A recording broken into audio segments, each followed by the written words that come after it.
Hi, this is Rebecca And this is Rev, from Baby and the Nobodies, and you're listening to Music Existence.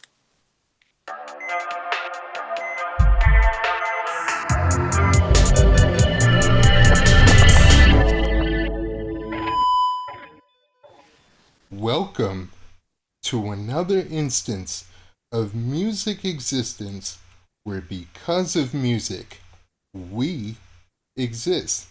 Today, I have with me Rev, Nobody, and Rebecca Terry, also known as Baby, from Hi. the aptly named band Baby and the Nobodies. They have this album out called Ready or Not.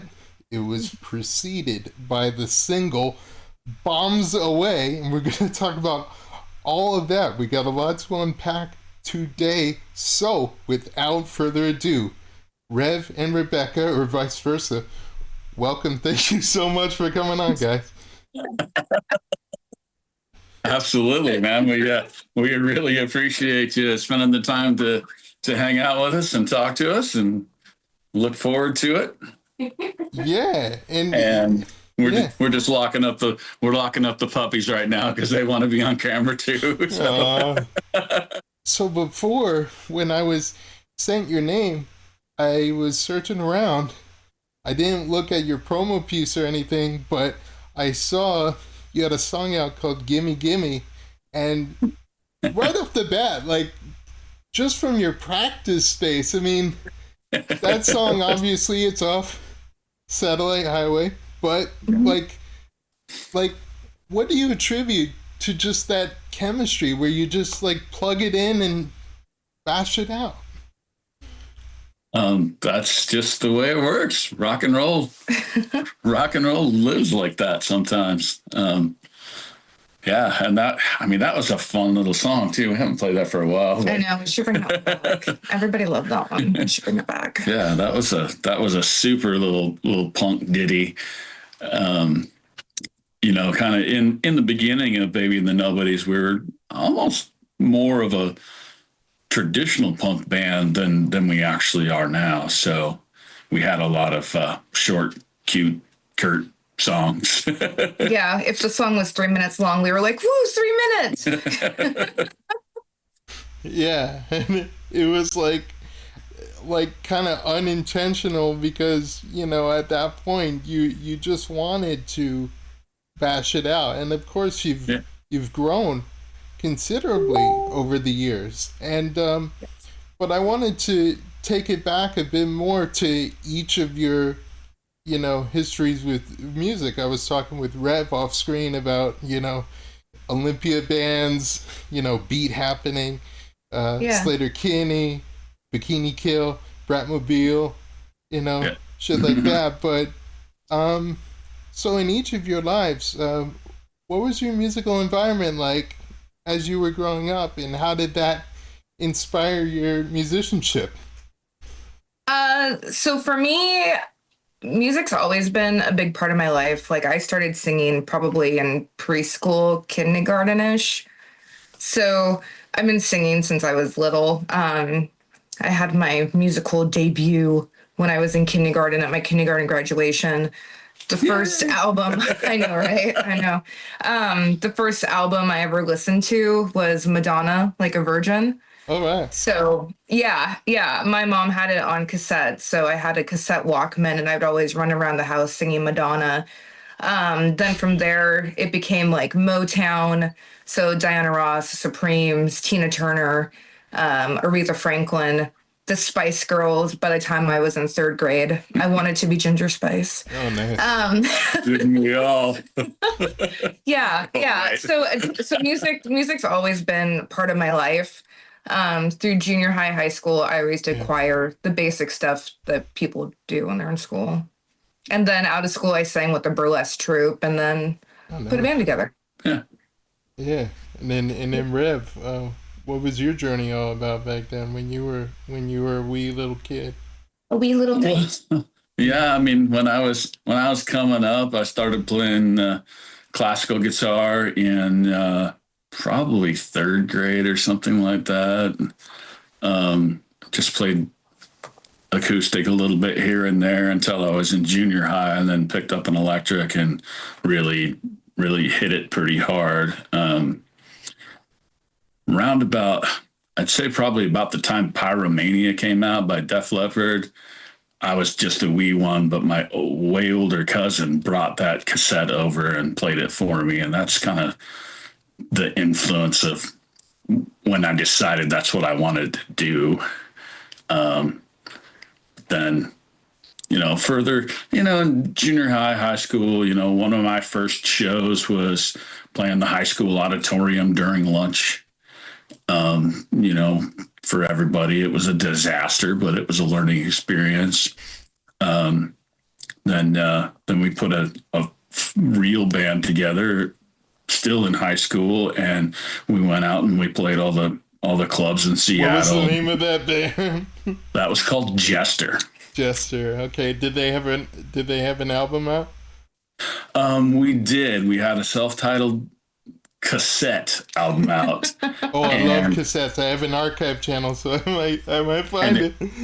And it's I don't even have a copy of it. So that's how obscure it is. That's my middle name. Yeah. So I have the digital file somewhere, I think, because I converted them. Post it, man. Post it from somewhere. But yeah, it's been a hot minute since I've even heard it. But was it kind of glam, or was it kind of emerging, kind of hybrid glam, alternative type of? It was kind of glam, but still kind of punky alternative. That was right around the era when the whole... So like 89, 87, like later 80s, like...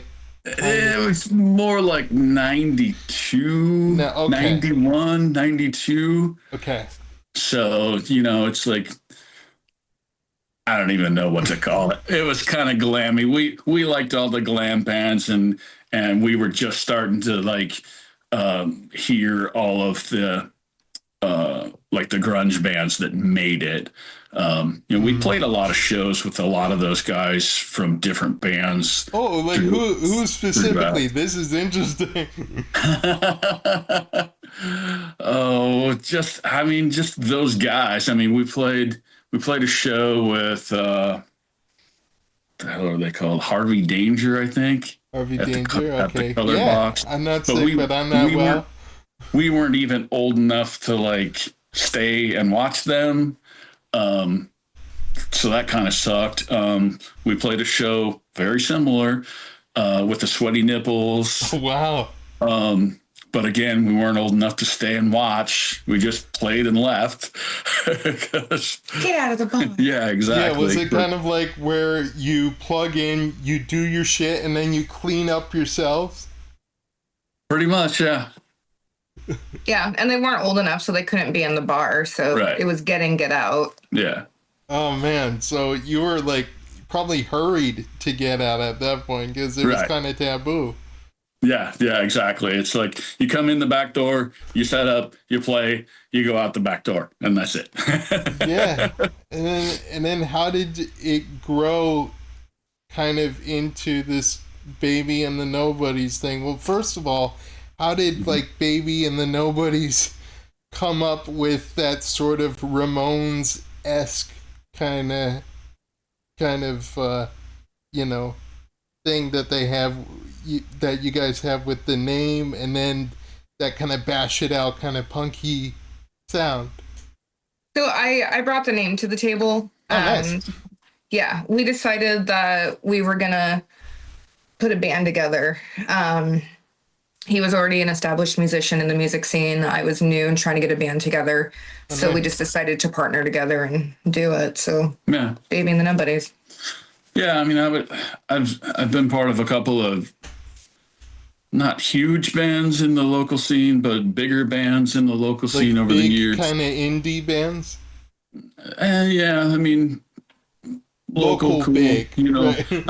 I was in the Prophets of Addiction Mm-hmm. for their first record. I was in a band called the Atomic Outlaws that were just huge in Tacoma. Mm-hmm. Um, um, I was in bands like the Beauty School Dropouts that was kind of punk glam. A lot of stuff like that throughout the '90s and the early 2000s.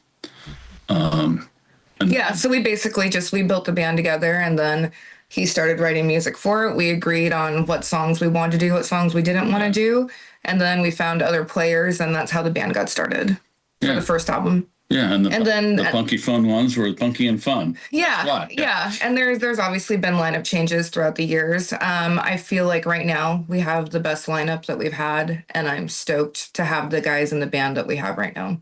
Yeah. Do you Absolutely. think it was more like, kind of a revolving lineup, would you say?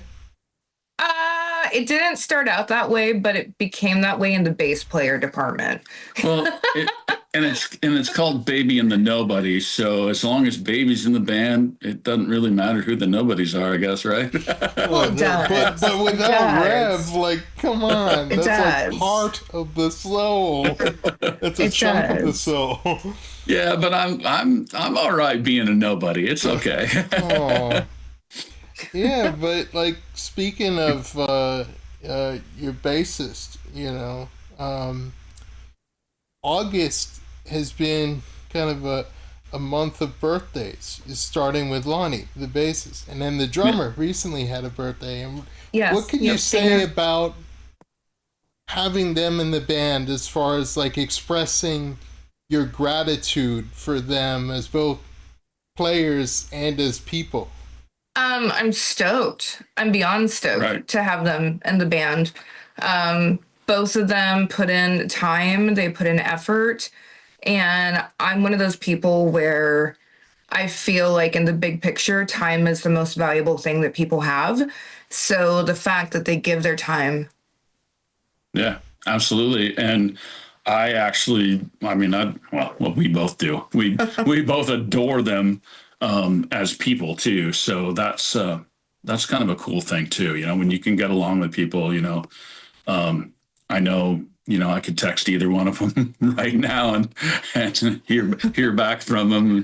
Depending on which one, hear some crazy story about what they're doing right now. Yeah. And how did you guys meet? Was it just like aside from like band stuff? Did you just meet as people and then the hey, I'm in a band or I've been in bands? Did that come up kind of later So, on? so I've been around Dana for about 15 years or so, just Yeah. like I've been around him for about 15 years. Yeah. So yeah, just similar circles, similar friends. Lonnie is actually new, like new. No. I want to say I think I met Lonnie August of last year. Our band was playing a show with his band, and we just clicked, and then we did some other shows together. And then, because you're out supporting musicians and you're out shows, Lonnie and I were kind of just buzzing around each other. And it was like, hey, I need a bass player, and then I got Lonnie. Yep, exactly. Yeah. Yeah. Yeah, and that's really cool. So, what can you say about like your first album as you were getting together? Was that Satellite Highway? Yeah, Satellite Highway was the first album that we put out. So Yeah. so like where was your headspace at that? Was it like kind of just capturing that kind of live aesthetic as a band but on record? My headspace was, oh shit, I finally have a band. Yay, we're doing this. What songs am I singing? That was my headspace. What am I going to wear to the show? So it's kind of just the notion of like being in a band, like I have something to offer and like, wow, this thing that I invested time and energy to is like finally out for people to enjoy. Yeah, that was my headspace for the first record because of how green I was. So it was more like, yeah, so you were green, so it was more like a posterity kind of thing. Yes. It was more of like, I have arrived. Yeah. Oh, okay. So, I am here. Pay attention to me. wow. After that was that Kiss This? Yes. Yeah, Kiss This. Yes. And then how did you venture, what kind of territory did you venture in, like, when you compare the two? I started writing for the second one. All right. So, yeah, that's a big change. Yes. So for the first record, for Satellite Highway, it was all pretty much Rev. For Kiss This, I started co-writing and bringing ideas to the table. And then for the third release, Long Way Home, same thing. And then for this new album, Ready or Not, I would say that there's definitely more of me on that album than any of the albums in the past. All right, so Baby's growing up. It went from being just Rev to both of you, and now it's just you. No, because she's so coming up with outshining. That's good. She's coming up with a lot of her own melody lines. That's good. A lot of her own lyrics. Where it's like, when she was green, I don't think she had the confidence to do it, so I just kind of did it. And you know, now that she's been around, she's been on stage, you know, she knows a little bit more about how. Now I say, I don't like this, I want to do this instead. Yeah.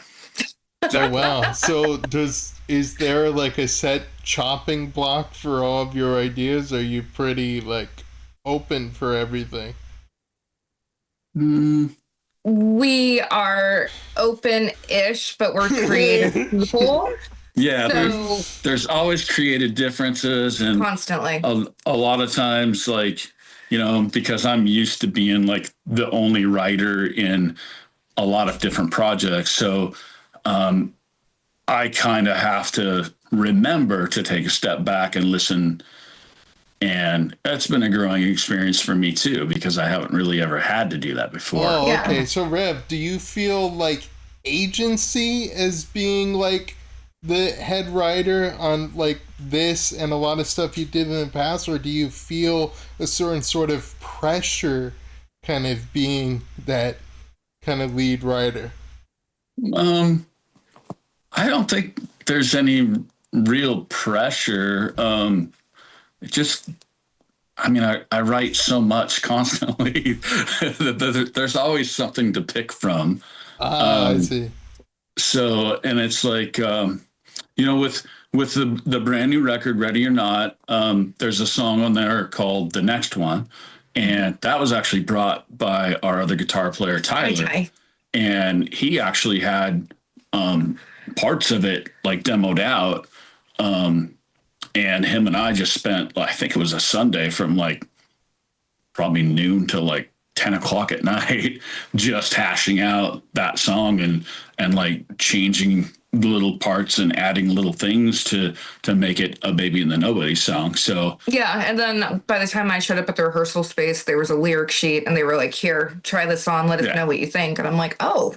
Yeah. Wow. So basically the time that you spent with Ty was like kind of based on an idea that you really just sort of ran with.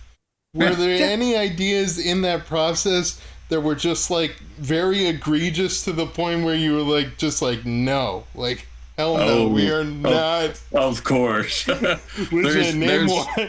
There's always things like that. There's always things where, you know, it's like you're inside your head, you're inside the song, and you're like, oh man, this is going to be so cool. I'm going to take it to here and do this with it. And it's like, dude, that's Bon Jovi. You can't do that. Man, like 90s acoustic era Bon Jovi, or like, you know, up and coming. Like 80s, like slippery one wet Bon Jovi. Kind of era. It's like, whoa, we can't do that. Run away. You know. That's a good song. I like that one. Yeah, it's good. Yeah, but like it's so cool that you can get in these moods like you were referring to, where you get an idea and then you just spent like however long just like focusing purely, like your mind like must have been on overdrive. Like you couldn't let this slip by, or otherwise you'd probably forget it forever.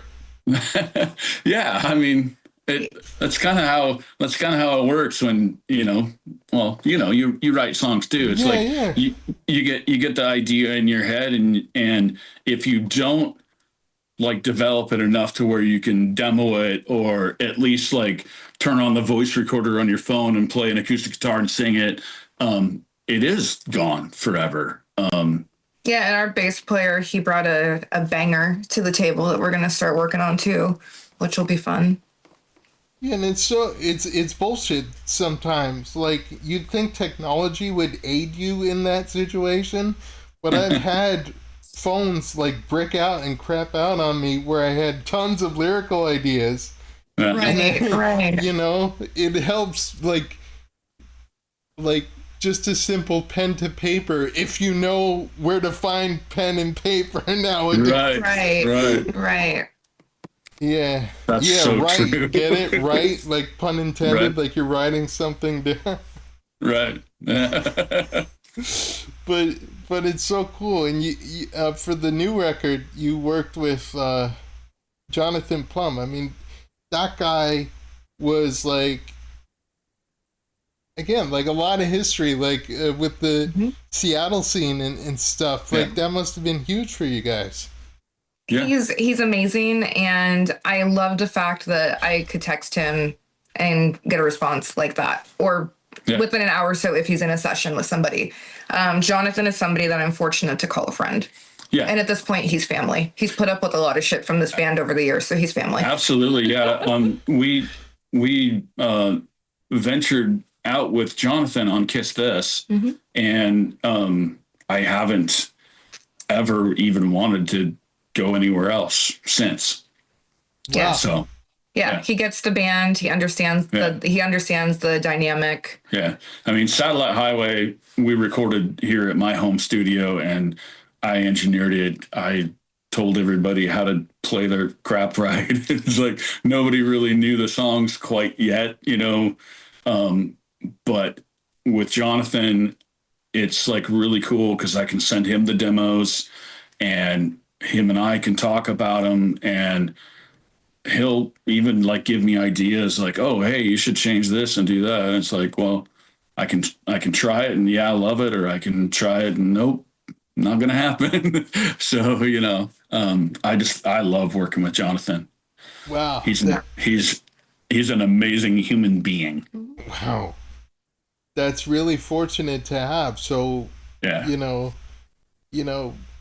so you recorded, what did you say, Satellite Highway in your home studio, and then when you record Ready or Not, it's like there's a beauty in it to be able to have like a song or an album change production hands, but then it still sounds like you. It doesn't sound like a radical shift. I mean, of course, you guys are experimenting a lot more with melody, especially on this album. But there's something to it. Like, it's rare to bring in kind of a producer that you worked with, on some level, but then this like real undertaking coming into 2025. It's just like, this still sounds like us. Yeah. Yeah, and that's what I meant by Jonathan understands the band and the sound and the dynamic, and Jonathan gets it. Jonathan knows that, and that he's family. Yes. he's part of us. So he was ready and willing to have long talks with you guys about how you were feeling about certain parts. Or positive like, and negative. Yeah, or really taken the time to dive into your sound because, Yeah. you know, like when you hire a producer that you don't work with in person long distance, you can only do so much. And then Right.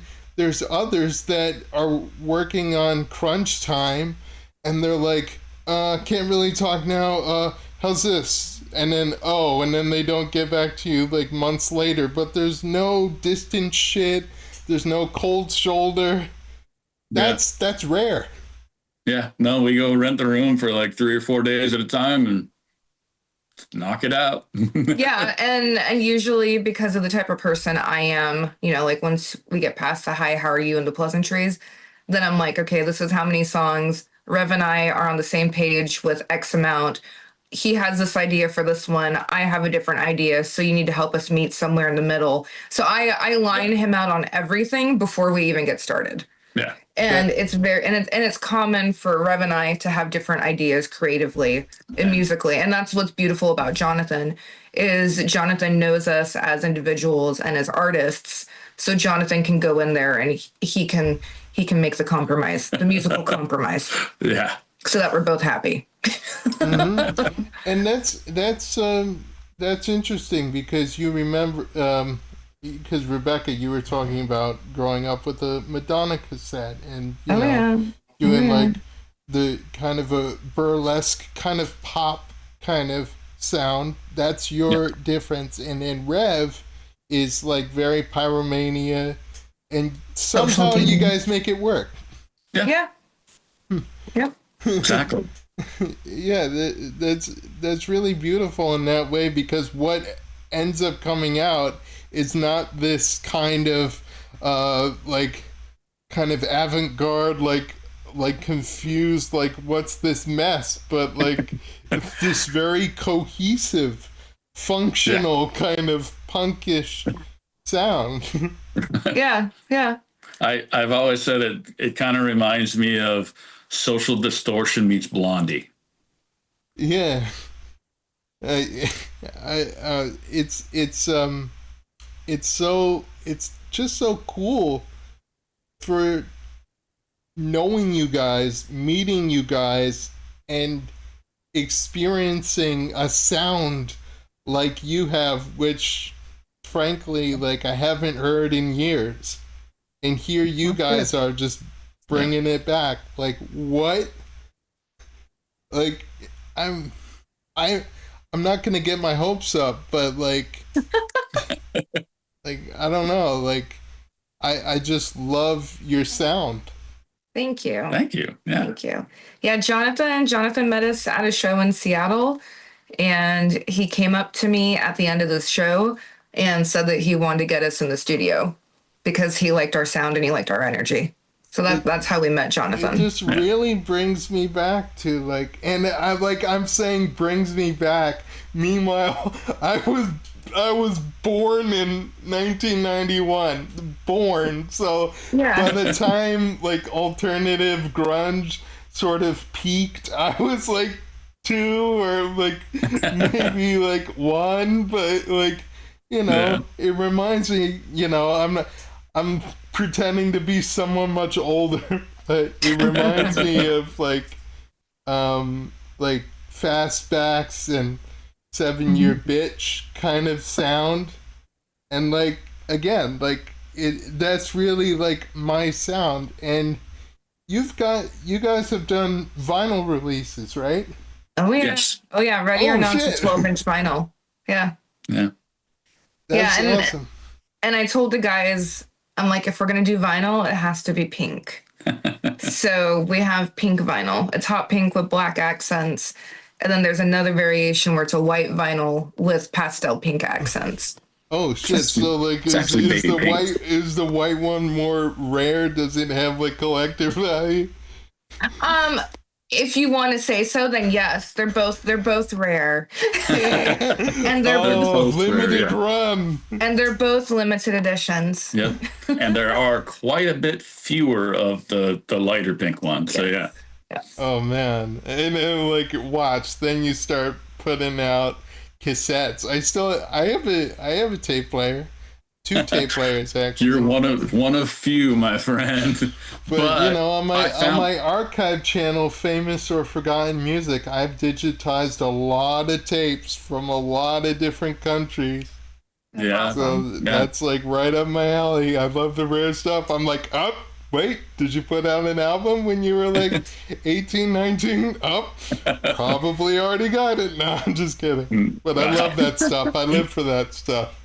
That's awesome. That's awesome and crazy. I did find a company in the Czech Republic that can produce cassette tapes. So We talked about doing cassette. we actually have talked about it. Oh, shit. I'll probably be like first in line for it. Yeah, wow, that's so cool. So like, you know, just like considering everything that you guys have been through, I mean, these past 10 plus years, what have you learned about yourselves, both as musicians and as people?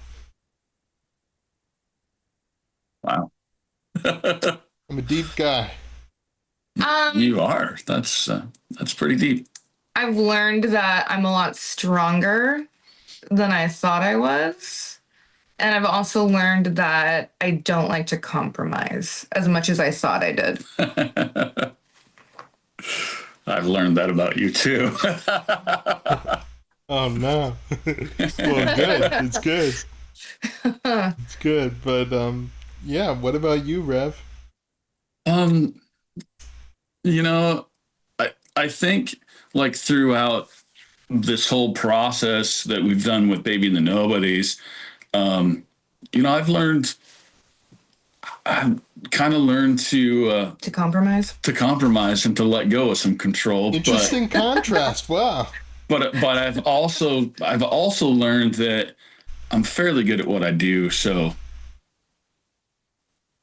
it's not something that I've ever really thought about myself before. But he is a really good writer. So He is a good writer. That's so awesome. That you guys have like kind of essentially not just become Baby and the Nobodies, but you know, every member kind of, it's a lot more collaborative. You're not just Baby Rebecca, you're not just Reb Nobody, you know. yeah. You definitely have become more kind of present, visible, especially nowadays. And what can you say about the lineup that you have now? That they're awesome.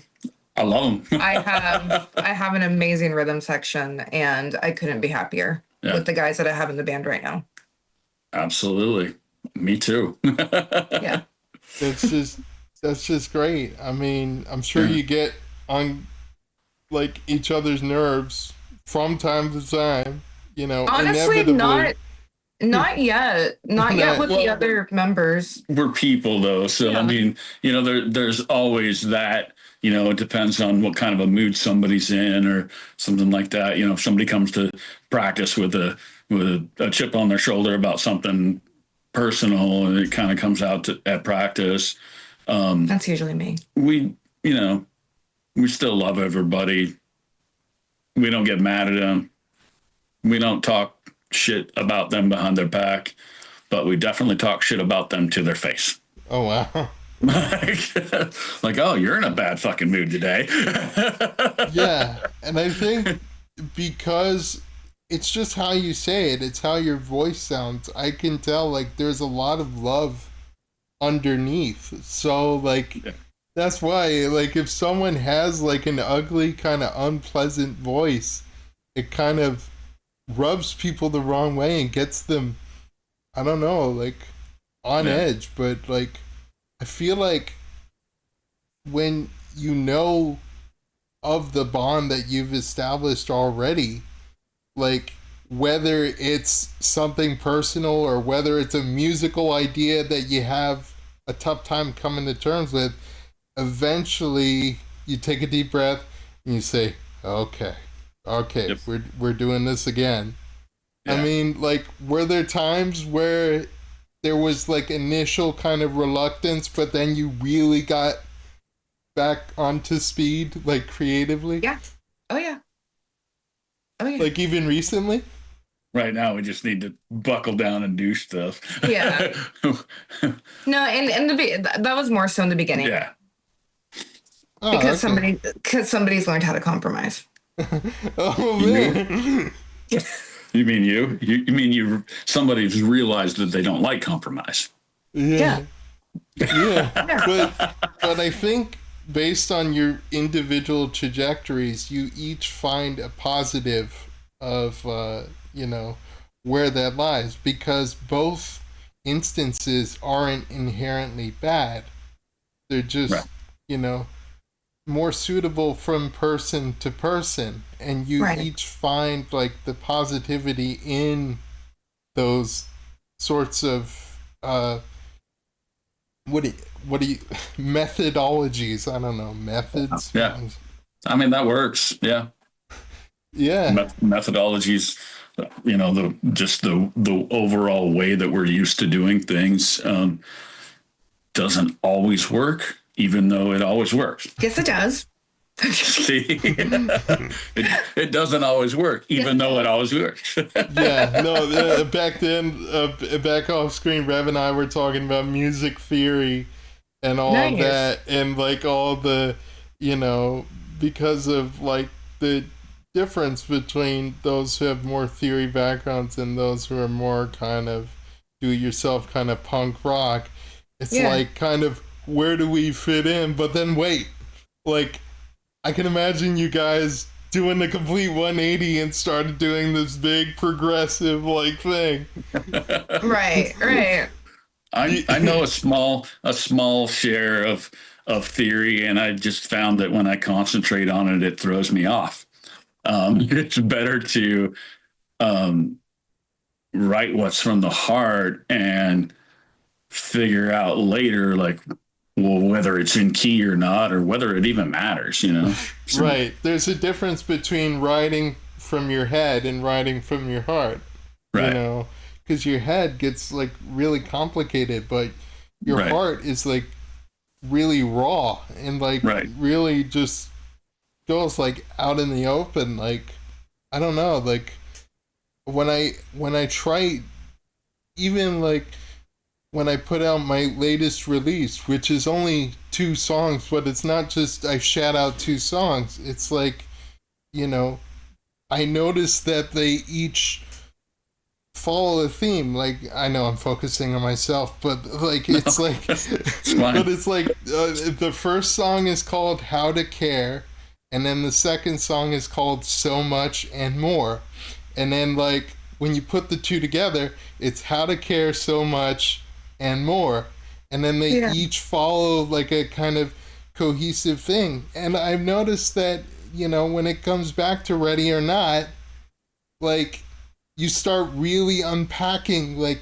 melody wise. You start going in more of a melodic kind of stripped down direction as Ready or Not progresses, to the point where it's very slow, it's very kind of more heartfelt, it's kind of like unexpected in a lot Yeah. of ways. I mean, was that like a spontaneous thing, or were you really like, okay, guys, we're gonna pour it out on the final track? Um, it it wasn't it wasn't planned out that way. Um, See, originally we only recorded six tracks, and then then I decided that I wanted to put it on vinyl, so I needed at least 2 more. Otherwise, it's a waste of money. And So him and Tyler were like, "Hey, we need 2 songs." so yeah, we wrote Aggressive. aggressive and the next one like in 2 weeks.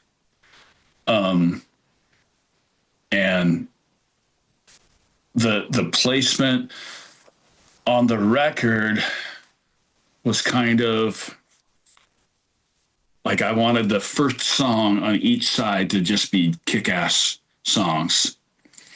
And then, I wanted the last song on each side to be kind of the mellower one, so that it kind of like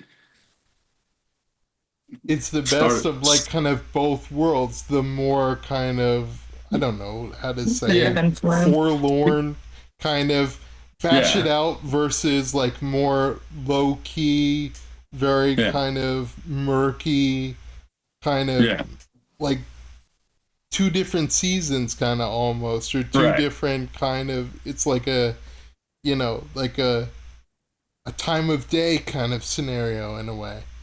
The day side and then the night side. Yeah, exactly.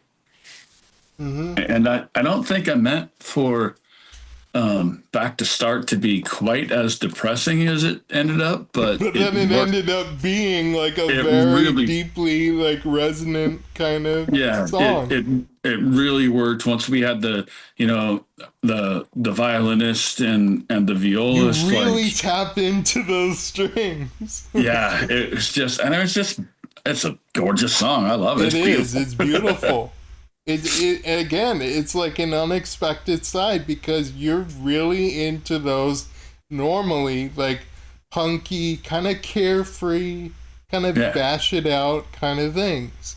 Yeah. And, you know, it's not a matter of, oh, let's put this sappy ballad here. I think it's earned. It's earned at this point because you've been together so fucking long. So you need a track like that. Right. It's been a hot minute, yeah. So, and it's so great to have had this conversation with you guys. And lastly, anything you'd like to say to your fans? Hi. Thanks for still being here. Honestly. babyandthenobodies.com. Help us out. Buy some merch. We're broke. We have to record a new record soon. So you're already working on the next record? Yes. Yeah. Yep. Nice. Yep. Always. And of course, we'll go back to Jonathan. Yep.